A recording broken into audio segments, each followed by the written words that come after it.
AI deepfakes are spreading fast. Online sexual exploitation is increasing. Deepfakes are life-ruining, career-ruining, relationship-ruining, and they're impacting our democracy at a rising rate. I was depressed.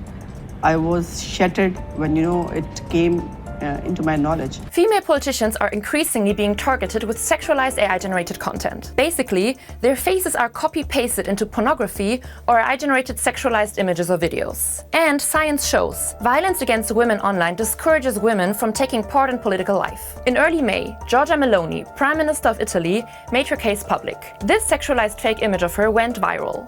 But it's AI, and she's not the only female politician targeted. Kamala Harris, Claudia Sheinbaum, Ursula von der Leyen, Asma Bukhari. We found sexualized deepfakes and sexualized AI images of these leaders and many, many more worldwide. On porn websites, but also on platforms such as Facebook and X. This is abusive content that is made without women's consent. And many victims I've spoken to do not like that term, deepfake pornography, because it minimizes the harmful nature of the material. It is especially harmful not only for these individuals, but also for democracy itself, because the dissemination of these kinds of pictures is meant to degrade them and also to delegitimize their political standing. Women are underrepresented in politics worldwide. The most powerful politicians in the world have almost always been men. As social media becomes more and more vital for politicians, hate speech against public figures is also increasing. Both male and female politicians face hate speech online, but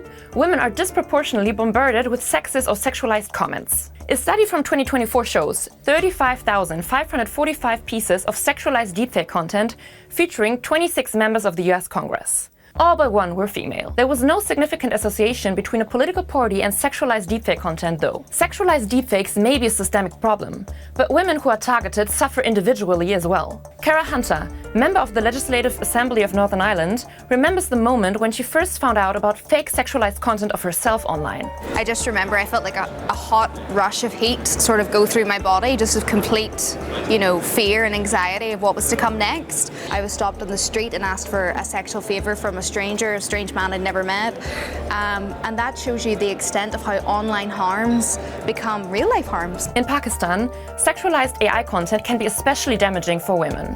It's usually character assassination and sexualized innuendos, images and videos that are produced to target her. And obviously that feeds into a whole misogynist culture of impunity. One example. In 2024, Punjab Information Minister Asma Bukhari said she was targeted through a sexually explicit deepfake. She later spoke publicly about how distressing it was. We also found other examples involving Punjab Chief Minister Mariam Nawaz. One manipulated image falsely showed her hugging a male political leader. Her name and likeness were also used on an AI platform where chatbot persona included explicit sexualized descriptions and tags. These are not all deepfakes in the strict technical sense, but they point to the same problem. AI tools are being used to sexualize female politicians, damage their reputations, and intimidate them away from public life. A huge problem, most of the countries worldwide lack strong legislation when it comes to sexualized deepfakes. Most revenge porn or image-based abuse laws were created before deepfakes existed. A few years ago, it was very hard and only experts could create them.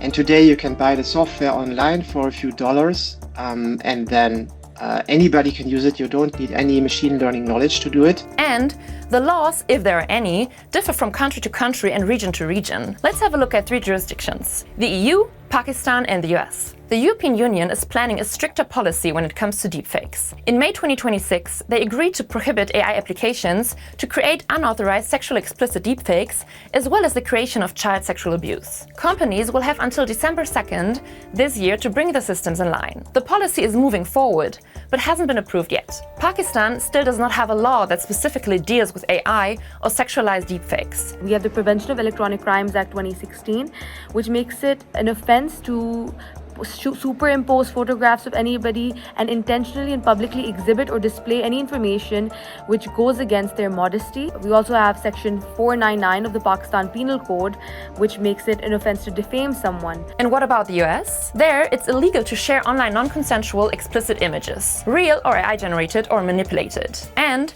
the Take It Down Act requires platform removal within 48 hours after someone flags the abuse. But in all 3 places, the EU, Pakistan and the US, one challenge remains. A real problem with sexual deepfakes is finding out who has produced or shared these images without your consent, because often these people are anonymous. And the platforms, particularly a platform like X, is very reluctant to ever give any information to law enforcement to be able to take prosecutions against that person. So, sexualized deepfakes can seriously do harm, especially against women and female politicians. If you see this type of content online, you can report it. And when it comes to what social media platforms can do to come up with more robust mechanisms to protect individuals, is number one, they should follow the US's Take It Down Act policy worldwide. Sexualized deepfakes are not just online harassment. For women in politics, they have become a tool for humiliation, intimidation, and silencing. And for the women targeted, the impact often continues long after the images are removed.